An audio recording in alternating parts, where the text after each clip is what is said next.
나라 살림 망하든 말든 1인당 50만 원 준다. 이 말이 무슨 말일까요? 추경에 대한 이야기입니다. 여야가 정부 추가 경정 예산안에 합의를 했습니다. 예산안의 총액은 13조 8천억 원입니다. 당초 12조 5천억 원에서 많이 늘었죠. 12조 2천억 원이었나요? 2천억 원에서 굉장히 많이 늘었죠. 여기에 내용을 보면 산불 피해 복구 첨단 장비 도입 3조 3천억 원, 인공지능이나 반도체 지원 4조 5천억 원, 영세 상공인 취약계층 지원 5조 1천억 원, 건설경기 보강 8천억 원 이렇게 책정이 됐거든요. 이 내용 중에 바로 영세 소상공인 취약계층 지원 5조 1천억 원이잖아요. 이 중에는요. 영세 자영업자에게 1인당 50만 원씩 파우처를 준다는 내용도 포함이 되어 있습니다. 야, 저는 이것을 보면서 진짜 놀라는 것은요. 자영업자들은 50만 원 주는 거 반갑지 않습니다. 자영업자들 입장에서는요. 장사가 잘 되게 해주는 게 무엇보다 중요합니다. 돈을 풀어서 나라 살림이 더 어려워지면 그만큼 세금은 걷어갈 거고 세금이 많아지면 많아질수록 세금에 대한 부담이 늘어나면서 소비를 줄이면 결국 자영업자들에게 더 손해가 된다는 얘기예요. 50만 원 필요 없다 이거예요. 제발 경기를 살려달라. 이게 지금 자영업자들의 이야기거든요. 자영업자들이 지금 가장 필요로 하는 게 뭔지도 정부는 모르는 것 같아요. 아니 야당은 모르는 것 같아요. 왜? 야당이 다 올리니까. 자영업자들에게 가장 필요한 것은요. 인건비예요. 인건비가 부담이 너무 되는 거예요. 게다가 원재료비의 부담도 많이 됩니다. 왜? 원재료를 생산하는 그 기업에서 인건비가 늘어났기 때문에 가격이 올라갔거든요. 게다가 주 52시간제가 도입되고 나서는요. 저녁 장사가 안 됩니다. 저녁 장사가 돼야 자영업자들도 돈을 벌거든요. 일반적으로 점심 장사로는 비용으로 처리하고요. 저녁 장사가 남는 거라고 했습니다. 그런데 요즘 저녁이 장사가 됩니까? 안 되잖아요. 손님이 없잖아요. 주 52시간제가 되고 나서는요. 이제는요. 집으로 빨리 퇴근하든가 그렇지 않으면 돈을 더 벌려고 투잡, 쓰리잡을 뛰는 사람이 대부분이에요. 그런 사람들이 밥을 먹겠습니까? 소주를 한잔 하겠습니까? 옛날 같으면 회사에서 남아서 야근을 하다가 출출하면 선배가 데리고 나가서 소주 한 잔을 사주던가 밥을 사주던가 아니면 사장님이 직접 밥을 사줬습니다. 그러니까 회사 근처의 식당들이나 아니면 회사 근처의 주점들은 잘 됐어요. 그런데 지금은 안 되잖아요. 지금은 최악이잖아요. 결국은요. 제도가 잘못돼서 자영업자들이 죽어나가는데 여기에 50만 원 떡값 주면서 표 찍어달라는 것밖에 안 되잖아요. 저는 이게 나라를 망치는 원흉이라고 생각을 합니다.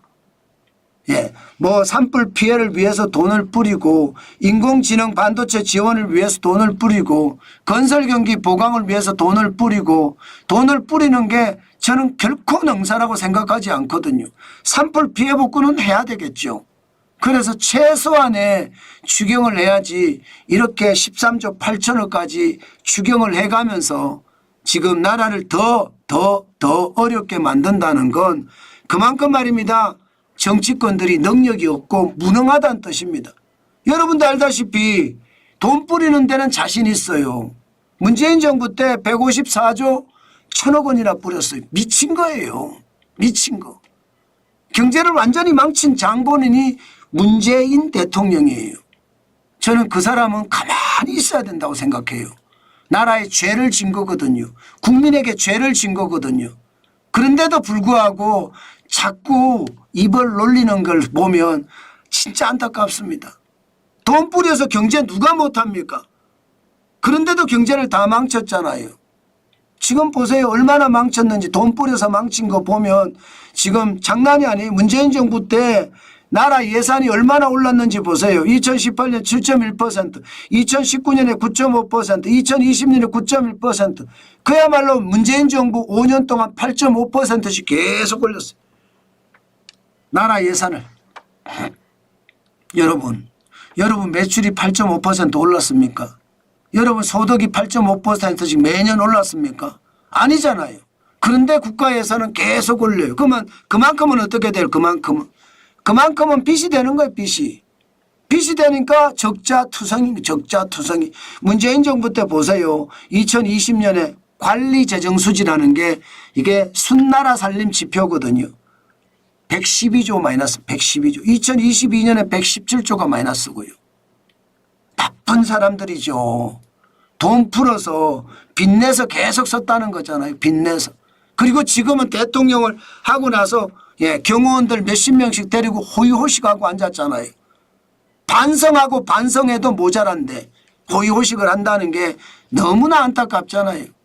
그런데 지금 민주당은 또 돈을 뿌리려고 하잖아요. 추경 13조 8천억 원을 두고 돈을 뿌리고 있습니다. 그렇게 되면 국가 예산은 687조 1천억까지 늘게 되고요.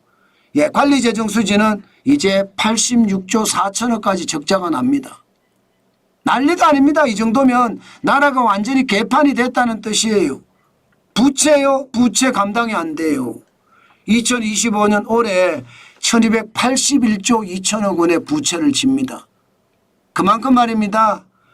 지금 돈 뿌려서 나라를 살리려고 하는 것, 이거 방법이 아니라는 거예요. 결국 지금은요, 파격적인 제도의 개선만이 저는 경제를 살릴 수 있다고 봅니다. 최저임금도 그렇고요. 주 52시간제도 그렇고요. 그런데 민주당이 집권을 하면 최저임금은 더 올릴 거고 주 52시간제는 주 4일제로 바뀔 거예요. 나라가 괜찮을까요? 저는 나라가 더 무너지면 무너졌지 덜 무너지지는 않는다. 저는 그렇게 생각합니다. 그만큼 우리 경제 상황 진짜 어려워질 거다. 그 말씀 여러분들에게 드리겠습니다. 여러분, 돈 푸는 거 절대 좋아하지 마십시오. 결국 여러분 주머니에서 세금을 그만큼 더 내야 되고요. 시간이 지나면 지날수록 세금은 점점 올라갑니다. 그래서 가렴주구라는 말이 나오는 거예요. 백성을 가혹하게 수탈하는 정권을 가렴주구 정권이라고 하거든요.